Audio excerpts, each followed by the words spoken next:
Latsar CPNS Mahkamah Agung tahun 2022.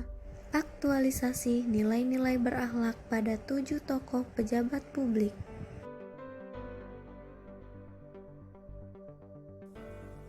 Yang pertama yaitu berorientasi pelayanan. Insinyur Haji Joko Widodo atau yang lebih akrab disapa Jokowi, beliau merupakan Presiden Indonesia yang mulai menjabat sejak 20 Oktober tahun 2014. Dalam masa pemerintahannya telah terjadi peristiwa di mana dunia digemparkan dengan munculnya sebuah virus yang mematikan, yaitu COVID-19. Lalu diciptakanlah vaksin yang bisa memberikan kekebalan pada tubuh manusia. Namun, masyarakat di Indonesia memiliki kekhawatiran akan ada efek negatif dari vaksin tersebut, sehingga menolak untuk diberikan vaksin. Dan orang yang pertama kali disuntikan vaksin dan membuktikan kepada masyarakat di Indonesia adalah Bapak Joko Widodo. Hal tersebut menunjukkan bahwa beliau sangat memiliki nilai yang berorientasi pelayanan kepada masyarakat Indonesia.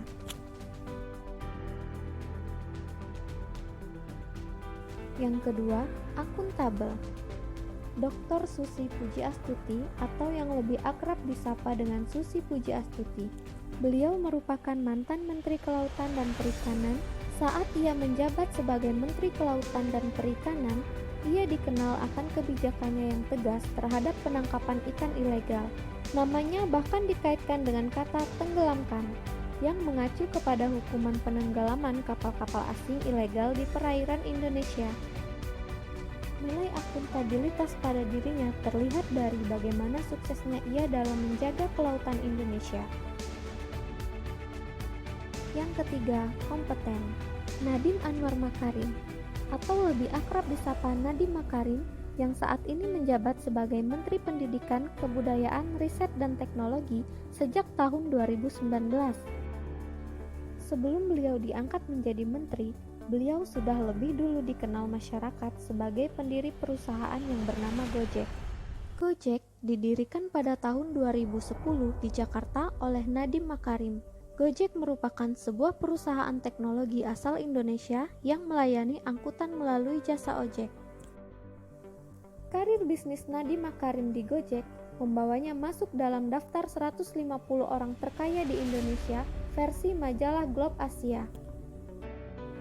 Dengan adanya perusahaan Gojek yang ia dirikan, sangat membuat masyarakat Indonesia merasa terbantu, baik dari segi terbukanya lapangan pekerjaan, sampai dengan mempermudah masyarakat dalam mendapatkan fasilitas transportasi.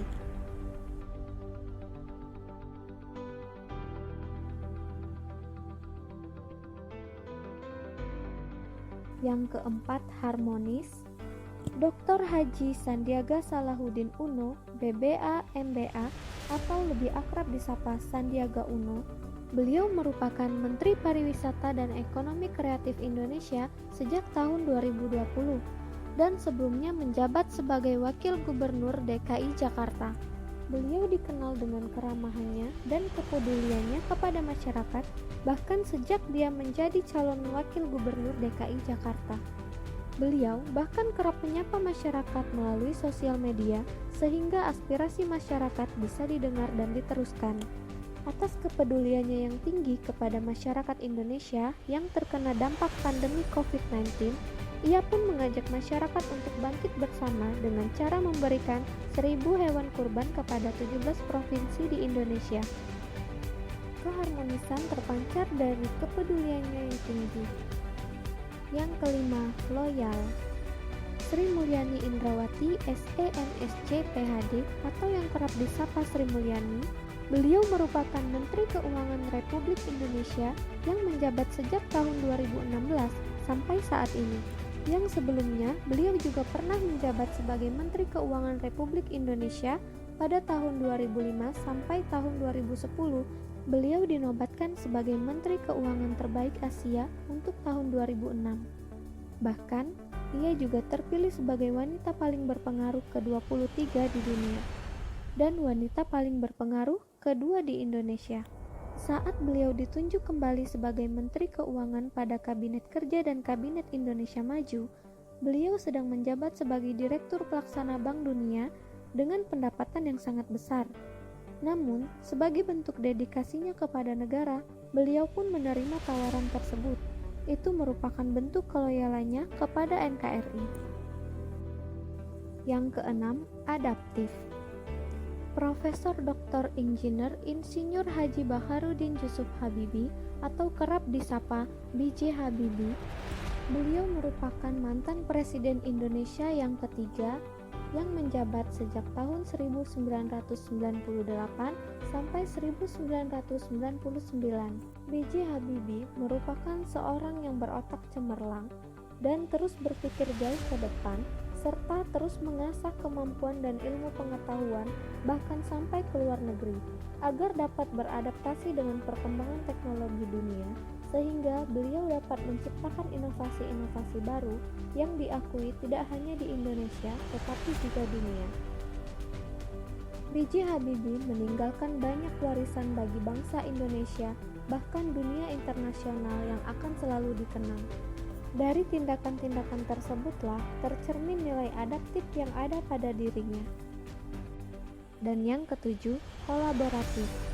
Ada Mas Belva Syah Devara, MPA, MBA, dan Muhammad Iman Usman, SIP, MA.